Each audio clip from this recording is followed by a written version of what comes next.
The written moving estimate is one of the most vital components of any upcoming move. It tells customers what their move is going to cost and binds the mover and customer to a written contract. If everything goes according to plan, there shouldn't be any surprises on moving day because everyone has reviewed the estimate of costs. So why is a written estimate so important?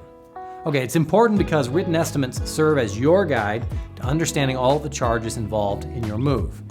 Included will be the following information. Things like whether it's a binding or non-binding estimate, this will be determining cost rates at the end, liability coverage, selected by you, have all the charges listed, such as transportation costs, storage costs, any deposits, taxes, and fees, and then any additional services like packing and unpacking, wait time, or extra stops.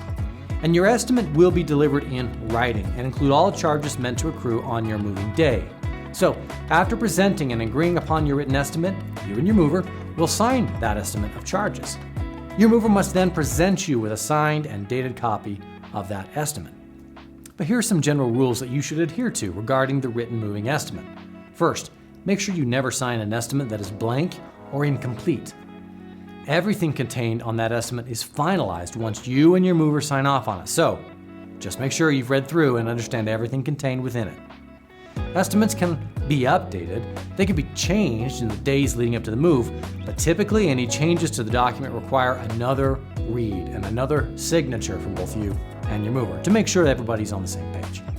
Now, after loading the shipment, your mover can no longer change the original estimate. All changes on a binding estimate will require something called a change order. Now, on a non-binding estimate, change orders may be needed if it alters the contract that you've signed.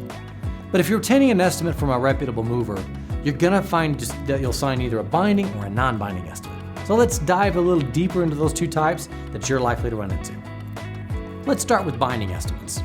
A binding estimate indicates that you and your mover are bound by the charges that have been laid out in writing. It guarantees the total cost of the move and is based on the inventoried quantity of items and the services requested by you or your mover. The binding estimate's costs are calculated according to the itemized inventory, not weight. If the inventory is correct and remains unchanged come moving day, and the scope of services to be performed doesn't change, well then the price remains the same. But if you add additional inventory or extra services, then the price of your move will change. So make sure to include everything that you're planning to move, and that's included in the inventory on that binding estimate. Now, you will pay 100% of the estimated amount at the time of delivery of your household goods. The charges shown on the estimate are only for the services designated in the estimate. So here's kind of the rules of a binding estimate. A binding estimate is absolute in terms of cost, and your mover must follow 4 general rules established by the Federal Motor Carrier Safety Administration. For instance, your mover cannot add additional charges to the estimate without first informing you. Any additional service required on moving day will be billed separately. Your moving company must provide the estimate in writing, and the moving company must state if the estimate is binding. If the mover notices additional items or add-ons included in your shipment, then they have the right to refuse service and draft a revised estimate. So, is a binding estimate right for me? Well, binding estimates are often the preferred choice of movers and customers. It's because it outlines the firm price of the shipment, and it doesn't change after the move happens. It's the safest way to ensure that you don't have any surprises when it comes time to pay your mover. Binding estimates will limit your risk and provide you with a realistic figure to budget before items are loaded and the truck is weighed. However, if you do end up with a shipment that costs less than what the movers estimated, you're still going to need to pay the amount that was listed on the binding estimate. Next, non-binding estimates. Although like binding estimates, non-binding estimates project the cost for your move. They don't outline a contracted or guaranteed price. Rather, they calculate the estimate according to the weight of the move and the number of packing materials used by the moving company. Here, movers can't tell you the final cost of the move until everything is weighed on moving day. So in this case, movers weigh the truck before your shipment is loaded, and then they weigh it again after everything is loaded onto the truck. And the difference between these two weights is what you're going to be billed for. Though the price is not guaranteed, the moving company cannot require you to pay more than 110% of the total estimate at the time of delivery. But keep in mind, any remaining amount over that 110% will be billed later if you've accrued additional charges. But there are some rules too. Like binding estimates, non-binding estimates must adhere to certain rules outlined by the FMCSA, such as Your mover must provide a reasonably accurate estimate based on weight and the services that you require.